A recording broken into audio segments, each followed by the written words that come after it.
Hola a todos, mi nombre es Sebastián, bienvenidos a un nuevo video en el canal de tutoriales de medicina interna. Hoy vamos a hablar acerca de osteomielitis. Los invito a seguirme en mi cuenta de Instagram InfectoQM. Igualmente, si desean apoyar este tipo de iniciativas, no olviden suscribirse, darle like y compartir este video. Así que empecemos. Bueno, entonces vamos a hablar acerca de osteomielitis, un tema que es algo complejo. Vamos a abordarlo desde distintos puntos de vista. Estos van a ser los temas que vamos a tratar durante el video: generalidades, la microbiología, la fisiopatología, cómo la clasificamos, cómo es el cuadro clínico, cómo la diagnosticamos y cómo la tratamos, que será donde gran parte nos centremos, que es, digamos, de alguna manera, donde hay muchas controversias. De osteomielitis se habla desde hace mucho tiempo. La palabra deriva de la inflamación de la médula del hueso. Sin embargo, esto es una infección que puede comprometer la médula, la corteza, el periósteo y en fases avanzadas inclusive comprometer los tejidos blandos. Una forma de entenderla es desde el punto de vista fisiopatológico, y podemos tener aquella que tiene origen hematológico, que es más frecuente en niños. En adultos es más frecuente que sea secundario a trauma o a cirugías, y se puede ver en el contexto del pie diabético. Un punto importante es la osteomielitis de las vértebras, porque como vamos a ver más adelante, esta sí tiene un origen hematógeno, es decir, funciona más como un foco secundario, y nuevamente la infección proviene de un foco distinto que se ha diseminado a partir de la sangre. El pie diabético definitivamente es una complicación muy importante y muy mórbida en el paciente con diabetes, y miren cómo implica más aproximadamente el 60% de las amputaciones no traumáticas. Cuando miramos la osteomielitis vertebral, son más o menos 2.4 casos por cada 100.000 personas. Se puede complicar y nos puede generar abscesos paravertebrales, epidurales o del psoas. Y lo que les mencionaba de la diabetes, miren, más o menos es que el 60% de pacientes con úlceras van a tener neuropatía. Y esto lo vamos a ver en el contexto de la fisiopatología tan multifactorial que tiene el pie diabético. De las personas que hacen pie diabético, hasta el 70% va a ser osteomielitis, lo que implica un gran costo y además una gran carga de morbilidad. Importante, vamos viendo dónde es más frecuente, y esto nos va a ayudar a diferenciarlo con algunas condiciones que lo pueden simular. Yo hago osteomielitis en un paciente diabético normalmente en el primer artejo del pie, en el primer y quinto metatarsiano o a nivel del calcáneo. Hay que entender la microbiología, y acá hay un mensaje grande que nos debe quedar. Independiente de lo que yo esté pensando, pie diabético, trauma, vertebral o hematógena, los estafilococos son el principal agente etiológico de osteomielitis. Esto es importante. Si bien vamos a tener como algunos asteriscos en algunos punticos, eso se ve reflejado en el cubrimiento antibiótico que yo voy a tener. Y dentro de los estafilococos, la mayoría van a ser causados por estafilococos aureus. Si vemos aquí, hay otros microorganismos que pueden tener papel dentro de dentro de la infección del hueso. Gran parte igual van a ser cocos gram positivos, pero igual podrían enfrentarme a enterobacterias. Siendo un poco menos frecuente, podría encontrar igual Mycobacterium tuberculosis. Sin embargo, esto es literatura americana y europea. Si lo vemos en el contexto, por ejemplo, colombiano, o en países donde la tuberculosis es endémica, no va a ser tan infrecuente enfrentarnos a ella. Y otras bacterias como Salmonella, Brucella y Quenella, hongos, especialmente en el paciente inmunosupreso, los pueden ser causantes de osteomielitis. Acá lo vemos. Miren que independiente que yo esté hablando de osteomielitis vertebral, de pie diabético, de trauma o de infección de la prótesis, el agente causal va a ser el estafilococo como principal autor. Algunas condiciones, como por ejemplo la enfermedad de células falciformes, podría darme más riesgo de salmonela. El paciente con VIH, según el riesgo epidemiológico, podría ser infecciones por Bartonella, donde lo que les mencionaba, si mi prevalencia es alta, pues debo pensar en micobacterias. Y definitivamente en el paciente inmunocomprometido, especialmente ese paciente hematológico, los hongos van a tener un papel también fundamental. El pie diabético tiene una consideración interesante, y es que tiende a ser además una infección polimicrobiana, Normalmente uno está acostumbrado a tener aislamientos de un solo microorganismo, pero la infección ósea es una de las excepciones y es donde puedo encontrar y le voy a dar valor patológico a encontrarme diferentes especies de forma simultánea. Algunas descripciones igual siguen mostrando lo que les comentaba, aureus como principal agente causal. En otros podría, por ejemplo, variar un poco, y acá mezclan E. coli y aureus como principales agentes causales, y en esta destacan como la mayoría de aislamientos eran realmente polimicrobianos. Hablemos un poquito del estafilococo. Si vamos a entender la osteomielitis cómo se da, la gran parte de su fisiopatología está explicada por la virulencia que tiene esta bacteria. Es un coco, es gram positivo, hay más de 20 especies, pero las más importantes para nosotros desde un punto de vista patológico son el aureus y el epidermidis. El 90% de los aureus son bacterias encapsuladas, lo que da una capacidad antifagocítica.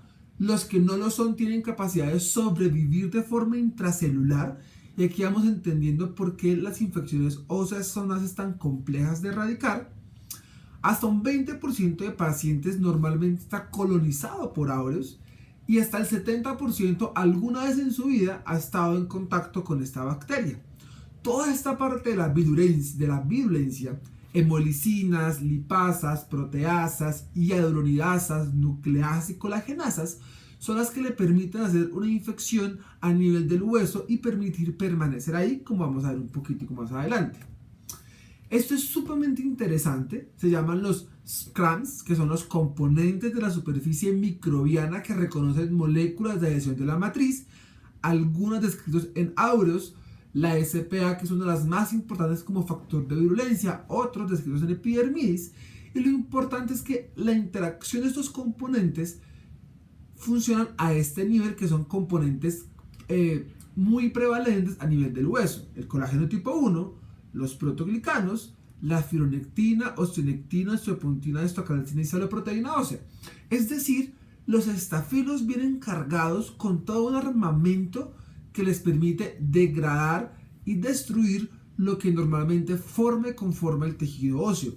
Y es que no solamente las enzimas, como vemos en esta tabla, ayudan a toda esta parte de colonización, infección y destrucción ósea, sino que recordemos que los estafilococos tienen una característica, es que además cuentan con toxinas. Estas toxinas tienen una capacidad de alterar la homeostasis normal que tenemos entre osteoblastos y osteoclastos, es decir, la formación y destrucción ósea se ve alterada, a la vez que de una forma enzimática yo estoy destruyendo el hueso. Entonces vemos por qué el estafilococo aureus es como el microorganismo predominante a este nivel, y es porque su maquinaria está diseñada para poder infectar al hueso y poder permanecer ahí. Desde el punto de vista fisiopatológico, ¿cómo vemos la infección de un hueso? De alguna forma, la bacteria, en este caso nuestro coco gram positivo o el agente causal que sea el que se esté presentando, debe llegar al hueso. ¿Cómo lo hará? Inoculación directa, por una cirugía, por trauma o por diseminación hematógena. Hay algunos factores, como por ejemplo la diabetes, la enfermedad vascular y lo que mencionábamos, traumas y cirugías, que nos pueden favorecer esta infección. El gran problema de la infección ósea es que ocurre esto: se cronifican. Y ya vamos a ver que no es tan fácil definir a qué hago referencia cuando hablo de la cronificación de una infección ósea.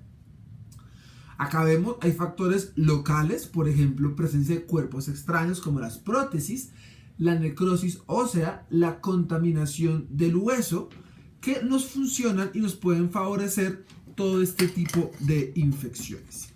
Hay factores propios de la bacteria, algunas pueden tener crecimiento lento, otras pueden tener capacidad de evasión inmunológica, y todo este despliegue de citoquinas, de linfocitos, de macrófagos, todo este proceso inflamatorio secundario a la presencia de la bacteria nos lleva a esto: la necrosis ósea, que es como el actor principal dentro de la fisiopatología de la osteomielitis, lo que no solamente implica daño del hueso, sino que implica dificultad para que los antibióticos puedan llegar, y además un lugar perfecto donde la bacteria puede persistir en el tiempo. Esto es lo que ocurre en el aureus. Tenemos el biofilm, que además de permitirle unirse a componentes extraños, como por ejemplo el material de osteosíntesis, es también un lugar que le permite a la bacteria sobrevivir y cronificar infección. El mismo aureus puede disregular la respuesta inmunológica y por ende evadirla, evitar su fagocitosis y su destrucción. Toda la inflamación, que si bien uno lo que cree que está es logrando destruir la bacteria, a su vez lo que está haciendo es dañar la homeostasis que ya mencionamos de los osteoblastos y los osteoclastos, y todo se puede dar de forma simultánea. La inflamación, el biofilm con unión a cuerpo extraño, los abscesos óseos, de cierta manera, que ya vamos a ver a qué nos referimos. Hay unos componentes cuando uno habla de osteomielitis. Esta vamos a ver que es una infección que requiere un manejo disciplinario entre la parte médica y quirúrgica. Muy pocas veces uno puede lograr resolver una infección ósea solamente con antibiótico, y es muy frecuente que nos enfrentemos a este tipo de conceptos que uno normalmente no conoce bien o no sabe a qué se refiere. El absceso de Brody es la forma inicial de la infección. Es un absceso intraóseo y lo que hace referencia son a bacterias que se están formando, y es la necrosis que se está formando dentro del hueso. Una vez empieza esa destrucción del hueso, lo que el hueso busca es separarla. Se llama el secuestro. Es decir, una parte del hueso que yo secuestré, después de decirlo de alguna forma, lo separé del resto de la matriz ósea para dejar encapsulada la infección. Luego viene el involucro, que el involucro es justamente eso que me está separando, el secuestro del hueso. Podemos verlo como una pared de ese absceso. Y si la infección progresa, puede comprometer tejidos blandos, que es lo que se conoce como cloaca.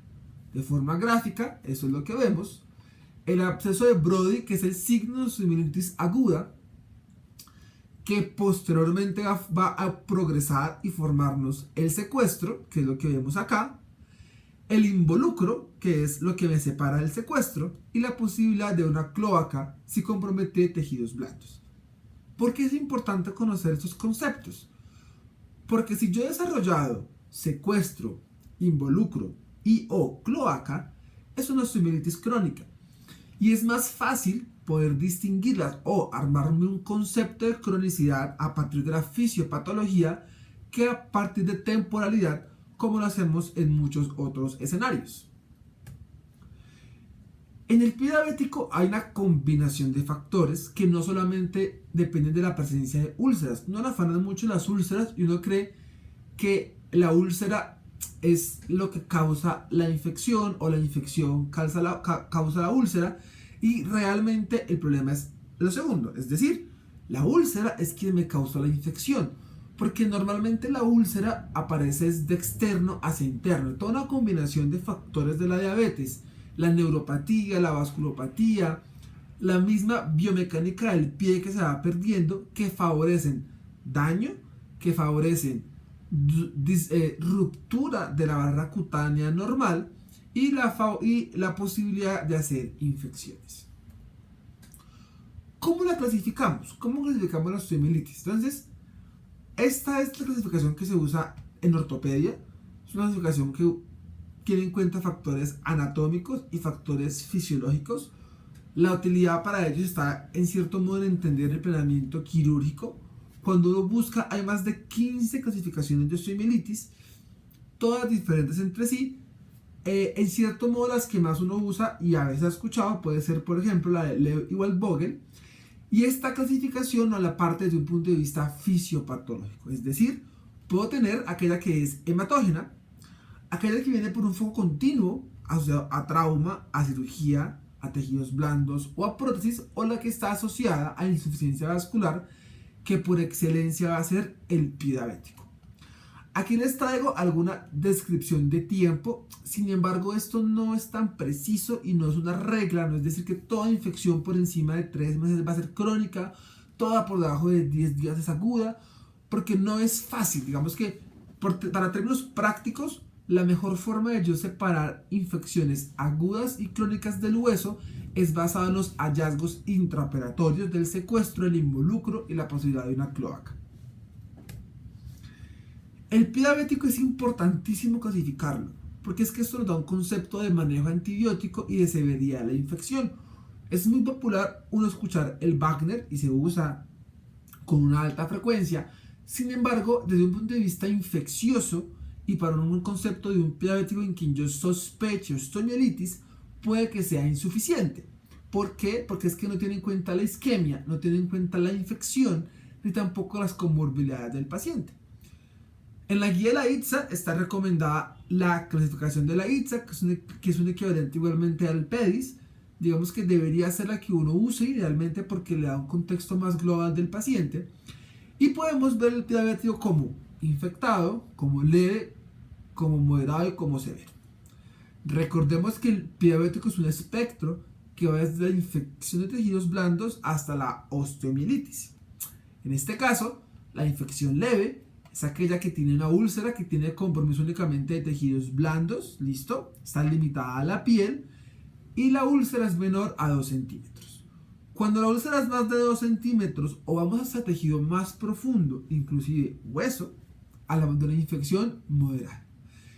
Y si tengo a su vez compromiso sistémico de la infección, normalmente el pie diabético y en general las osteomielitis son infecciones muy localizadas, hablo de compromiso severo. Eso es el equivalente a un PEDIS 1, 2, 3, 4. ¿Cómo es la clínica de un paciente con osteomielitis? ¿Qué puedo esperar? Hay algunas en general que yo puedo pensar que siempre las voy a encontrar: el dolor, el edema, la secreción, la ruptura de heridas, el calor. No es frecuente lo que les mencionaba, ese componente sistémico de las infecciones, aunque en áureos podría encontrarlo. Puedo encontrar signos que vienen de compromiso de tejidos blandos. Miren que eso depende si la osteomielitis empezó desde externo hacia el hueso o la infección empezó del hueso hacia afuera. Y en caso de que yo tenga insuficiencia vascular, puedo encontrar úlceras que estén asociadas a drenaje. ¿Qué me hace a mí pensar en un componente vertebral? El dolor. El 84% de pacientes van a tener dolor asociado. Es más frecuente a nivel lumbar. Recordemos que si yo pienso en tuberculosis, es más frecuente torácica. Hasta un 60% puede hacer fiebre y 1 de cada 3 pacientes puede tener síntomas asociados con el foco primario. Porque recordemos que a no ser que yo tenga un antecedente de intervención quirúrgica en la columna, una infección primaria ahí sería muy raro y es más secundario de una embolía, por ejemplo, de una endocarditis. 1 de cada 4 fracturas abiertas se puede estar asociada a osteomielitis o puede infectarse. ¿Yo cómo lo puedo pensar? Lo puedo ver desde un punto de cura de una herida que no cerró o una fractura que no pegó, por decirlo de alguna manera. A nivel de la herida voy a tener fiebre, dolor, eritema y drenaje asociado. Y esto que es un componente súper importante y bien difícil de tener en la clínica, y es ese paciente que está postrado, ese paciente que tiene limitada la movilidad y tiene úlceras por presión. Definir su riesgo de infección a veces no es sencillo. Acá hay que recordar que el solo antibiótico no mejora la úlcera. Si es una intervención entre antibiótico y manejo quirúrgico, bueno, uno le va a ver siempre beneficio. Pero es complejo de diagnosticar. Hay que evidenciar claramente los signos de secreción y siempre dentro de un abordaje multidisciplinario. El pie diabético, hay algunas pistas que a mí me dicen, ojo que acá el hueso puede estar infectado. Entonces, importante, lo que mencionábamos, la pérdida de la barrera cutánea, los traumas que nos han identificado, purulencia, eritema, edema, calor, dolor, induración, renitencia, y a veces ese tejido que tiene mal odor, que está friable, que tiene retraso para la curación, me habla de infección. ¿Y cuándo esta infección me está a su vez afectando el hueso? Muy bien, pues esas úlceras grandes, esas úlceras que ya llevan más de 30 días, y muy importante esto de acá, el paciente que ya ha tenido amputaciones asociadas a pie diabético, su recurrencia es muy alta, así que es probable que sus próximos cuadros también impliquen un compromiso a nivel óseo. La infección periprotésica es un tema complejo. Vamos a ver que diagnosticarla no es fácil. Toca verse uno llenarse de muchas razones. Y aquí, en esta infección, sí nos importa el tiempo. No para diferenciarla entre aguda y crónica, sino entre tempranas y tardías, porque esto me cambia el concepto fisiopatológico y por ende las etiologías de la infección. Los signos son comunes a lo que habíamos mencionado previamente: dolor, induración, edema, eritema, derrame. Puede haber dehiscencia de la herida, ¿no es cierto? Y acá el punto de corte son 3 meses y 1 año. Por debajo de 3 meses son las infecciones tempranas, uno que se asume que ocurrieron durante el procedimiento quirúrgico. Después de 1 año, esa prótesis funciona como si fuera una articulación nativa. Es decir, si yo me infecto una cadera o una rodilla a los 2 años de la cirugía, al año y medio, a los 3 años, debo enfocarla como una osteomielitis cuyo foco debe ser otro, no la cirugía. Si la infección es menor a 1 año y mucho más en los primeros 3 meses del procedimiento, se considera que el origen de la infección fue el procedimiento quirúrgico. Aquí el dolor es muy importante, especialmente en pacientes quienes nunca mejoran después de la cirugía o que estaban bien y nuevamente aparece dolor a nivel del implante. Me habla de posibilidades de infección. Y lo otro importante es esa herida que no cerró. Una herida que no cerró o una herida que cerró y después se abre, me debe a mí alarmar de la posibilidad de una infección ósea. Se ha tratado de buscar qué factores de riesgo favorecen que un paciente haga infección de la prótesis. No está muy clara. La evidencia lo que más soporta es la obesidad como factor de riesgo para hacer infección periprotésica, y las demás condiciones podrían estar asociadas, pero pues con una evidencia un poco menor. Vamos ahora sí a empezar, ya después de este contexto de cómo es el cuadro clínico, cómo es la fisiopatología, cómo es el microorganismo, en entender cómo la diagnostico y cómo la trato. No es fácil y vamos a ver que la evidencia además tampoco es la más robusta que tengamos. Esto es lo más reciente que hay en guías, de una publicación de JAMA de este año, que vamos a ir viendo a su vez con publicaciones previas de guías recomendadas de otras sociedades. El mensaje que les quiero dejar primero es que desde el punto de vista de evidencia, lo que está más claro es con qué tratarla y con cuánto tiempo tratarla. ¿Listo? Diagnosticarla, tratamiento, en qué momento arranca el manejo antibiótico, la utilidad de biomarcadores como la proteína C reactiva y como el volumen de sedimentación es un poquito más confuso y no es tan clara la evidencia disponible. Entonces, ¿cómo la diagnosticamos? Hay diferentes escenarios. Hay que entender que el gold estándar es la biopsia de hueso, es decir, es aislar a nivel directamente del material óseo el microorganismo. La presencia de más de 5 neutrófilos en una biopsia ósea me habla de infección con una especificidad cercana del 97%. Y mensaje, en pie diabético no siempre hace falta una resonancia para lograr el diagnóstico de la infección. Existe esto que es el proof to bone, que es una prueba que lo que hace es con un material idealmente metálico, yo lo introduzco a nivel de la úlcera y si yo toco hueso, es altamente probable que ese paciente tenga osteomielitis. Y ya vamos a ver con qué rendimiento diagnóstico. Los exámenes son bien confusos. El hemograma no me aporta mayor información. Tener o no leucocitosis no me quita o me pone para osteomielitis. La BCG está elevada en la mayoría de los casos. No es útil para el seguimiento porque su cinética hace que se demore en normalizarse. La PCR podría ser un poco más útil, pero igual ya vamos a ver que no es que igual no es que los usemos como marcadores sumamente confiables. En vértebras pasa lo mismo. En los leucocitos, la PCR, la BCG tienen un comportamiento variable. Y acá pues los cultivos son importantes y posiblemente organismos como Brucella o micobacterias si se van a aislar directamente de una muestra ósea. Esto es el Proof to Bone, una publicación de la ITSA, donde lo que hacen es ver cómo funciona esta prueba y efectivamente encuentra que hay una sensibilidad de especificidad que más o menos ronda 87% de sensibilidad o 83% de especificidad, pero lo interesante es su valor predictivo positivo y negativo. Es decir, a una alta probabilidad de osteomielitis, tener un proof to boom positivo me apoya mucho el diagnóstico, que en cierto modo es algo lógico. Si yo estoy viendo el hueso, pues la probabilidad de que esté infectado es alta, pero pues son herramientas que nos ayudan si digamos yo no tengo el recurso tan fácil de una resonancia o puede que se esté demorando, y eso sí me va a cambiar el manejo que yo voy a hacer. Mensaje importante: la muestra.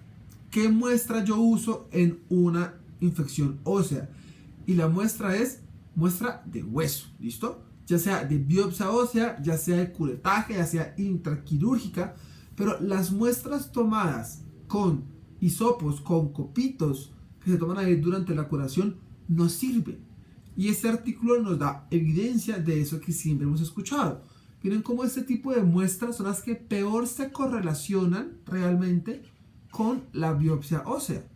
Entonces no se usan, y si se toman no las podemos interpretar adecuadamente. Mi biopsia tiene que ser una biopsia tomada en salas de cirugía, tiene que ser una muestra tomada del hueso, y si no se hizo dentro de salas, tiene que ser una muestra tomada de tejidos profundos, probablemente por clínica de heridas, con todo un procedimiento previo. Pero esas muestras de secreción, esa muestra tomada ahí por encimita, no son de utilidad y no podemos interpretarlas ni hacer manejos dirigidos a partir de este tipo de aislamientos. Imágenes. Entonces, radiografía y resonancia. Ahí va a estar la mayor parte de lo que usamos. La radiografía tiene muchos problemas.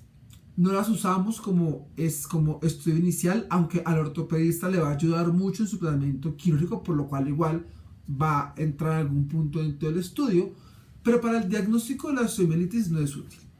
En gran parte, ¿por qué? Porque los cambios hacen falta una destrucción del 30% de la matriz para yo poder ver cambios en la radiografía. Hacen falta al menos 3 semanas para empezar a ver daños de la cortical. Y definitivamente la resonancia es la que mejor se comporta. La tomografía tiene ciertas ventajas, pero es para tejido blando. ¿Listo?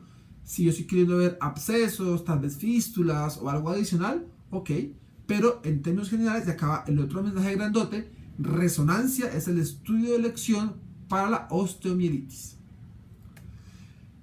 Esta es una publicación de este año del Colegio Americano de Radiología. Es interesante, ellos dicen que el estudio inicial debería ser la radiografía, pero lo que les digo, la justificación de ellos es porque les ayudaría a interpretar mejor la resonancia. El paciente igual va a acabar en resonancia. Yo paso de un estudio inicial, puede que, ok, es un contexto de una fractura previa, de una prótesis, y quiero ver cómo está ubicada esta, quiero ver si la fractura no pegó, si ocurrió algo adicional, pero el estudio tiene que ser la resonancia, y esto es lo que pasa. Vean la sensibilidad y especificidad de una radiografía. 70% de sensibilidad y 82% de especificidad. O sea, no nos sirve. Y peor esto. Entonces, el LR es un valor que me ayuda a entender cómo se comporta la prueba desde un punto de vista diagnóstico. Yo busco LRs que sean positivos por encima de 5 para diagnosticar y por debajo de 0,2 para poder descartar. Y vean cómo se comporta la radiografía. Pero vean la resonancia. Un LR de 5.1 con un LR negativo de 0,05. En esto entraremos un poquitico más adelante, pero vean la gran variabilidad que tienen los estudios de PCR y de volumen de sedimentación globular, por lo cual interpretarse es bastante complejo, nos apoyan, pero tampoco nos descartan, y ya lo veremos a continuación. Y la biopsia, pues que definitivamente es nuestro gol estándar. Claramente la resonancia es la que yo voy a usar para diagnosticar. Ellos dicen que puede que el contraste no me dé algo de beneficio sobre el diagnóstico del hueso, y que me ayude más a ver tejidos blandos, pero igual el estudio ideal debe ser una resonancia contrastada para poder ver los cambios de infección a nivel del hueso. ¿Qué pasa con las infecciones vertebrales? Esta es la sigla en inglés para osteomielitis de una vértebra nativa. Acá es importante los síntomas, el dolor es fundamental y si está asociado a fiebre, a elevación de marcadores, a infecciones distintas como bacteriemias o endocarditis que puedan hacerme foco a este nivel, o que yo recientemente haya tenido una infección por áureos, debo pensar que puedo tener una infección a nivel del hueso. Eso quiere decir, si tengo un paciente con bacteriemia, con endocarditis, debo preguntarles por dolor lumbar o por dolor torácico, por dolor cervical, o al contrario, si tengo un paciente con dolor lumbar o cervical o torácico, debo indagar por fiebre o antecedentes como bacteriemias previas. La biopsia guiada se hace siempre y cuando yo no tenga un aislamiento. ¿A qué me refiero? Si ya tengo un paciente con bacteremia por aureus, por ejemplo, o una endocarditis con un microorganismo aislado, y tengo además una osteomielitis, la probabilidad de que el germen sea el mismo es altísima. Sería exótico, sería raro que yo tuviera otro germen. Diferente es que yo no tenga foco, que tenga hemocultivos negativos, que no tenga un aislamiento y que la infección sea ahí. Acá es muy importante lograr siempre a tener antibióticos dirigidos. Entonces aquí haría la biopsia guiada para poder tener crecimiento. ¿Y en quién pienso en tuberculosis? Importante en áreas que sean endémicas. Destrucción de 2 o más cuerpos vertebrales consecutivos. Compromiso del ligamento longitudinal anterior. La infección del disco o la espondilitis en infección del disco. Pero sobre todo estas dos. 2 o más cuerpos consecutivos destruidos o el compromiso del ligamento anterior nos hablan y nos deben hacer prender nuestra alarma de la posibilidad de micobacterias. Esto es lo mismo que veíamos ahora, pero en pie diabético. Entonces pasa lo mismo. Vean cómo el proof to bone que aparece aquí tiene un LR de 5.1, un LR negativo de 0.2, es decir, pues se comportaría adecuadamente. La radiografía nuevamente no se comporta como yo lo quisiera como una prueba diagnóstica y la resonancia pues se lleva de lejos la razón de ser como el examen de elección. Yo puedo usar estudios de medicina nuclear, sí, son útiles, también apoyan muchísimo el diagnóstico de osteomielitis, sin embargo su disponibilidad a veces no es tan como si lo es la resonancia. Por eso igual nos inclinaremos por esta como la prueba de elección para el estudio de la infección ósea. Una consideración pequeñita del pie diabético y es recapitulando a lo que ya les dije previamente. Hay otra alteración que es la articulación de Charcot, la artropatía de Charcot, que es la destrucción que se va dando por la pérdida de la biomecánica, por la neuropatía y la vasculopatía diabética, pero esto no es infección. Lo que pasa es que eso me puede generar úlceras y me puede generar destrucción ósea. Pero veamos las ubicaciones. Lo que les mencioné, calcáneo, primer y quinto metatarsiano y primer dedo del pie es el lugar donde más frecuente hago compromiso por osteomielitis en el pie diabético. Mientras que en el caso de la artropatía de Charcot es más frecuente en el medio pie. ¿Listo? Hay algunas características que son como propias de la infección ósea. Tractos fistulosos, por ejemplo, van a ser típicos en osteomielitis. Normalmente acá tengo un compromiso de un único hueso, no es tan frecuente en pie diabético yo que empiece a tener compromiso de varios huesos de forma simultánea, no es lo que yo esperaría, pero con que nos quede de esta gráfica importante es este mensajito de donde yo tengo más frecuente y más riesgo de pensar en infección de hueso de un paciente con osteomielitis. Cuando yo tengo presencia de material, es decir, tengo prótesis, igual la resonancia sigue siendo adecuada, pero aquí hay un papel importante y es que en infecciones tempranas no es fácil distinguir hallazgos que estén relacionados y que me separen lo que sea infeccioso a lo que sea simplemente por manipulación de la cirugía. Entonces ya vamos a ver que para diagnosticar una infección periprotésica es más una suma de muchas cosas más que un gol estándar, porque ni siquiera tenemos un gol estándar acá escrito. La radiografía igual no se comporta adecuadamente, pero sí es útil para poder evaluar el desplazamiento o la mala posición de la prótesis y digamos que la resonancia, las pruebas nucleares tienen un buen comportamiento, no tienen un buen comportamiento lo que ya hemos hablado previamente, PCRs, BCG, pero lo que les digo, es complejo cuando tenemos este tipo de infecciones poder diferenciar entre cirugía e infección, por lo que me voy llenando de otras cosas. ¿Cuáles son? Entonces, no tengo un gol estándar, pero yo uso mi examen físico, uso la historia del paciente, uso los laboratorios, las imágenes y el líquido sinovial. Y lo hago de esta manera. Esto es el algoritmo que propone la ITSA, esto es una revisión de Lancet y vamos viendo. ¿En quién sospecho la infección de la prótesis? Definitivamente un tracto fistuloso entre el implante y la piel me habla de infección, ahí es la fácil, por decirlo así.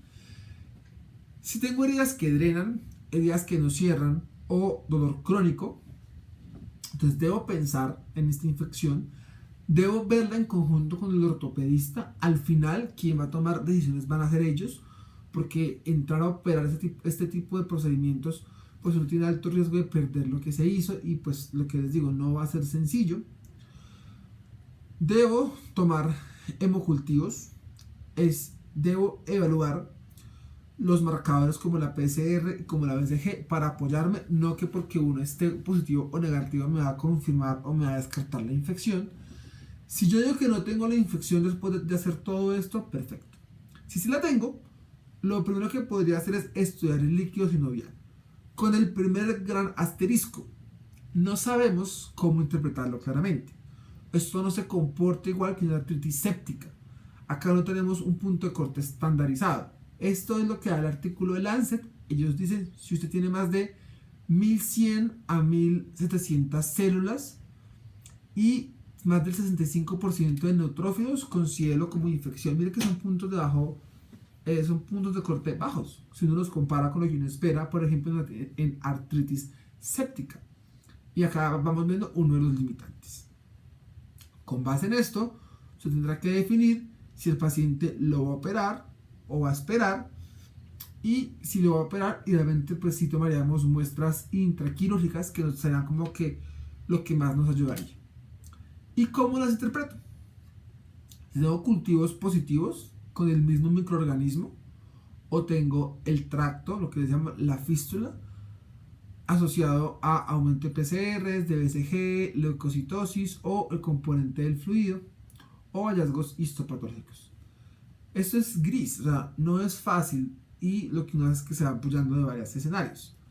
La ITSA nos da estas definiciones para los cultivos, nos dice 2 o más intraoperatorios del mismo germen, o uno si es un germen típico, por ejemplo un aureus.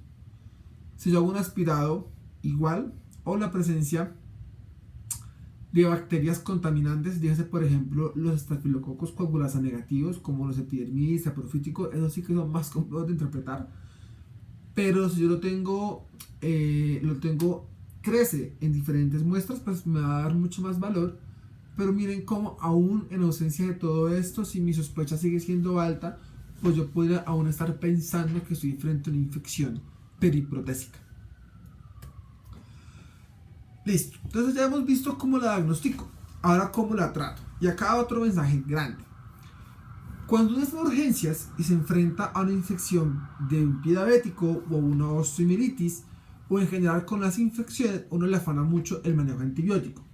Pero aquí debemos tenerlo con cautela. Si bien la evidencia es controversial, como lo pueden ver en la diapositiva, igual existe el riesgo de que usar antibiótico previamente me negativice menos cultivos. Y acá sí que es importante poder tener un aislamiento microbiológico. Así que siempre y cuando yo pueda esperar, debería esperar antes de iniciar un cubrimiento antibiótico. Eso lo vemos en diferentes guías. Y básicamente es que si el paciente no está inestable, si el paciente no está en shock, si el paciente no tiene un compromiso muy grande de tejidos blandos o infecciones muy severas asociadas al foco óseo, yo debería esperar hasta que tome muestras quirúrgicas, y ahí sí hago manejo antibiótico con la garantía, con la relativa seguridad de que no estoy negativizando o aumentando el riesgo de tener cultivos negativos. Un concepto interesante que quiero que reflexionemos es qué tanto importa elegir un antibiótico que penetre hueso. Uno siempre se plantea eso cuando elige esquemas. ¿Será que el antibiótico llega a pulmón? ¿Será que se queda bien en sangre? ¿Será que llega bien a tejidos blandos? ¿Será que llega bien a cerebro? Y acá probablemente hemos escuchado, ¿será que llega bien a hueso? El problema es que no es fácil, no es sencillo saber si un antibiótico llega o no llega bien a hueso. ¿Por qué? Porque la información viene de tejidos que no se comportan como el hueso, son los estudios in vitro. Hay cosas que no se pueden medir, como el antibiótico que realmente va a funcionar. Tampoco puedo ver cómo se distribuye el hueso, cómo se distribuye homogéneamente el antibiótico, es decir, el hueso tiene diferentes compartimientos y a su vez tengo diferentes cantidades de bacterias en diferentes compartimientos y tampoco sé cómo se comporta eso. Y no siempre tengo una relación directa entre yo decir, bueno, tengo antibiótico mucho en sangre, tengo mucho en hueso y por ende voy a lograr inhibir la bacteria. Aquí no existe esa regla de 3 tan directa. Igual, en general, los estudios han mostrado que los que más llegan a hueso van a ser las quinolonas, la tigiciclina, la clindamicina, la acitromicina, el linezolid y la rifampicina. ¿Pero por qué les digo esto? Entonces, por ejemplo, la tigiciclina es un antibiótico que no usamos en infección ósea. Tiene más de 50% de penetrancia ósea, pero no tiene buen desempeño clínico. Las cefalosporinas, por ejemplo, los carbapenémicos y la vancomicina, sí los usamos. Y miren que no es que tengan el número así gigante de penetrancia ósea. 5 a 25% y 5 a 30%. Pero es que ese porcentaje que llega a hueso es suficiente para lograr alcanzar concentraciones inhibitorias mínimas. Es decir, que aunque me llegue a mí solamente el 15% del antibiótico, el 20% es suficiente para poder eliminar la bacteria. Yo les decía que es un hueso que está isquémico, que tiene necrosis. Entonces vean como por ejemplo la clindamicina y la vanco se ve afectada por esto. El linezolid no tanto. Todo esto es para darles el siguiente mensaje, y es que la elección del antibiótico está más fundamentada en lo que ha mostrado como desenlace clínico en diferentes estudios, más a que si penetra o no penetra hueso. Tampoco yo puedo hacer juzgamientos y decir que un antibiótico es mejor que otro porque llega más a hueso. Porque miren, estos son diferentes estudios que, si bien no son controlados, son observacionales, son retrospectivos, sí muestran que a veces no hay diferencia cuando yo comparo antibióticos que llegan muy bien a hueso contra antibióticos que no llegan tan bien a hueso, pero igual sí logran ese desempeño. Con eso en mente y sabiendo que el manejo le debo empezar cuando yo tenga garantía de cultivos, a no ser que haya una situación que me apremie por la estabilidad del paciente. Ya sé que el antibiótico lo elijo basado en la evidencia y en los desenlaces clínicos más que en características farmacocinéticas. Ahora, ¿cuál escojo? Hay dos preguntas grandotas que siempre me debo hacer, y es, ¿será que debo cubrir estafilo meticilino resistente? ¿Y será que debo cubrir pseudomonas? ¿Cómo lo hago? Con los factores de riesgo. Epidemiología local, si el paciente está colonizado, si ha tenido infección previa o si está expuesto a cuidados de la salud. Y pseudomonas lo hacemos cuando especialmente tenemos exposición antibiótica previa, heridas gangrenosas, cirugías en los últimos 3 meses, y para pie diabético la más importante es esta: exposición a aguas, a humedad. Una úlcera que estuvo expuesta o contacto con agua tiene alto riesgo de infección por pseudomonas. En la infección periprotésica no es tan fácil elegir el manejo antibiótico, y aquí vamos a empezar a ver algunos conceptos que podemos encontrar que a veces no tenemos tan claro a qué se refieren. Y lo que les decía, el punto de corte de 3 semanas o de 30 días, acá importa el tiempo, esto inclusive se puede extrapolar a 3 meses. Sí, se debe establecerse el paciente cómo está la prótesis, será que sí está bien en posición, que yo no tenga fístulas y que el paciente pueda tomar pueda recibir manejo antibiótico.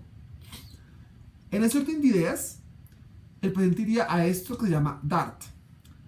Esa estrategia es de debridamiento, antibiótico y retención. Es decir, yo trato de hacer lo máximo que pueda por mantener mi prótesis a nivel.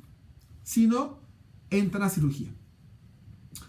Normalmente eso se llama recambio de un paso o recambio de 2 pasos. Es decir, el paciente, yo entro, limpio, antibiótico y en un segundo paso vengo y cambio ya la prótesis.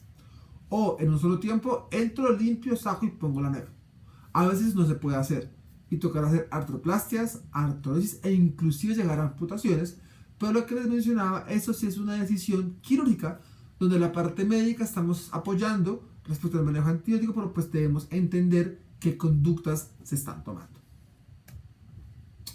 Manejos. Entonces, si yo no tengo prótesis y es una osteomielitis, ceftriaxona banco es un esquema adecuado de inicio empírico.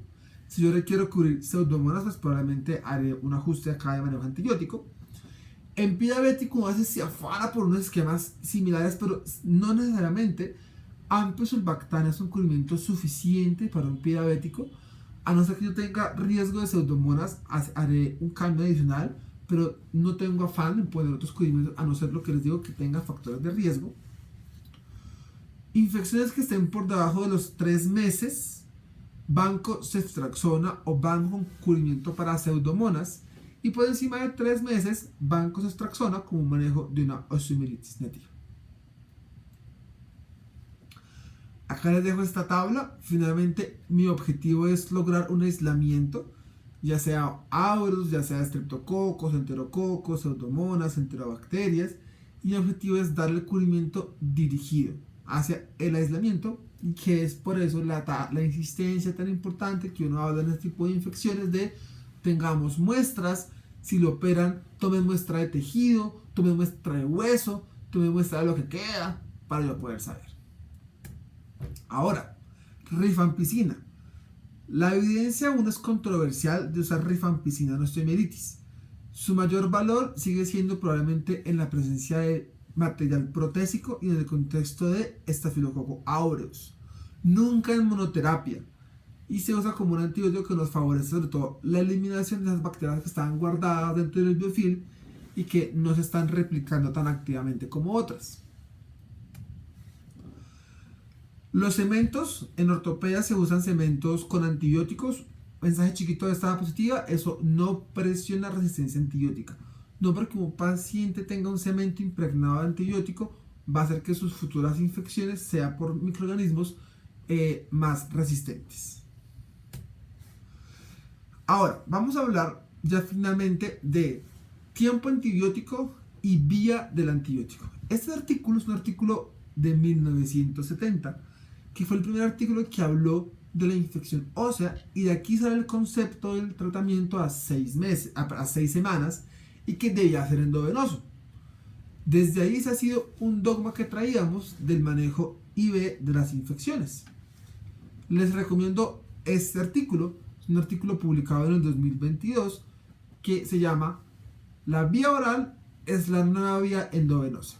Es toda la evidencia que tenemos hasta ahora de endocarditis, de bacteriemia y de osteomielitis para dar manejo antibiótico oral. Y la respuesta en osteomielitis, que es el caso de este video, es sí. Si bien teníamos estudios desde 1987, el numerito de pacientes era pequeño, todo cambia con esta publicación que ya le da mucha más robustez a toda esta evidencia, que cuando yo la metaanalizo y coloco todos los estudios, definitivamente no hay diferencia entre usar manejo oral o manejo endovenoso. Lo que yo uso es que mi paciente, ya vamos a ver qué condiciones cumpla, pero mensaje grande, la osteomielitis se puede manejar con antibiótico oral y es no inferior al manejo endovenoso. Y es que el estudio OVIVA nos cambia la perspectiva de las cosas porque nos da esa evidencia robusta. Es una publicación del 2019, es un estudio multicéntrico, abierto, aleatorizado, que lo que comparó fue eso, vía oral con vía endovenosa. todo tipo de osteomielitis, nativas, vertebrales, infecciones periprotésicas, infecciones espinales. Y lo mismo, no hay diferencia ni tampoco hay diferencia en eventos adversos. Así que con esto en mente, esto es lo importante. Paciente estable, quien ya tenga control de foco infeccioso. Ese pie se operó, se debridó, obviamente no se amputó, porque yo lo amputé, estoy ya hablando de algo diferente. Que pueda tomar los medicamentos y que no haya una razón social que impida que el paciente los tome. ¿Cuáles pueden ser? Acá tenemos algunos recomendados: ciprofloxacina, levofloxacina, trimethoprim, clindamicina, linezolid.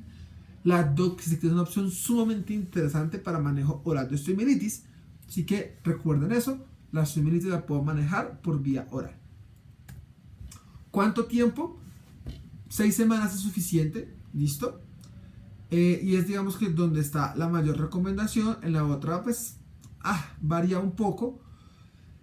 Los pacientes que tienen infección periprotésica, cuyo objetivo es dejar retenida la prótesis más o menos 12 semanas, se podría también dar 6 semanas. Ya hay estudios que nos dicen que dar 6 semanas a una infección periprotésica puede ser suficiente.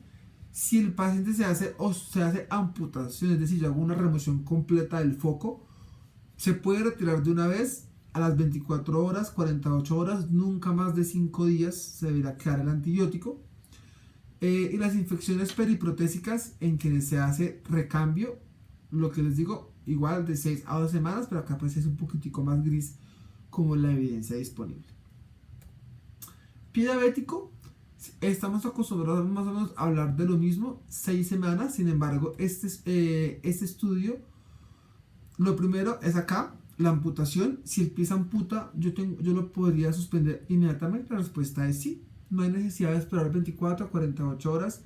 Hay evidencia que dice: yo ya controlo el foco de infección, puedo inmediatamente suspender el manejo antibiótico y ahí no hay ningún problema. Y este estudio, que es un estudio de la ITSA, que lo que hace es decir, bueno, 3 semanas contra 6 semanas pareciera que fuesen inferior. Fue un estudio pequeño, fue un estudio piloto. Realmente en los diferentes desenlaces no se encontró diferencia. Y la conclusión es que sugiere que 3 semanas puede ser suficiente para el manejo de la osteomielitis. Tiene limitaciones, es un estudio pequeño, es un estudio que no se controlan ciertos escenarios respecto a la intervención quirúrgica, pero digamos que dio pie a otro estudio que va en curso, que es este de acá. Esto es solamente el protocolo del estudio, ya con 400 pacientes, que probablemente, si encuentra el mismo hallazgo, nos va a dar información mucho más robusta para poder decir que una osteomielitis del pie diabético con antibiótico a 3 semanas podría ser suficiente siempre y cuando haya ido a manejo quirúrgico. Finalmente, hay un concepto que a veces escuchamos, que es la supresión antibiótica, que es un concepto especialmente en infección periprotésica. No está clara su definición, no está claro su beneficio porque la evidencia no está disponible. Lo que busca es dar antibiótico de forma prolongada, no es una estrategia curativa, y se hace buscando reducir síntomas o retardar la progresión de la infección cuando el paciente no lo puede intervenir. Y no lo puede intervenir, ya sea porque la cirugía tiene demasiados riesgos, porque el paciente no lo acepta, porque su expectativa de vida es corta, o porque tengo algo adicional que me está por ahora retrasando el procedimiento. O cuando yo asumo que, aunque lo voy a operar, puede que mi resultado no vaya a ser el mejor, sobre todo cuando hay infecciones crónicas que yo no puedo reemplazar todo el componente de la prótesis en inmunosupresión, en quimioterapia, y cuando el paciente ya ha tenido fallas previas. Más o menos el problema es esto. Miren, no tenemos estudios controlados, los estudios tienen diferentes tipos de inclusión, no sabemos bien a qué hace referencia una terapia que funcione o no funcione, la tasa de éxito es muy variable, inclusive los estudios que muestran tasas tan altas dicen que es probable que inclusive sin la terapia de supresión, con la intervención quirúrgica hubiera sido suficiente. Muchas veces igual requieren ir a intervención quirúrgica, y las fallas parecían más de adherencia que de resistencia.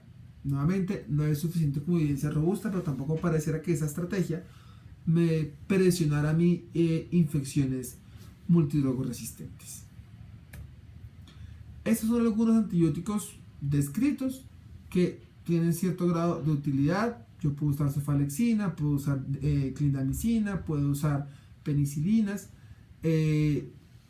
¿Y cuánto tiempo? Es una decisión clínica. Acá no hay un tiempo de 3, 6, un año.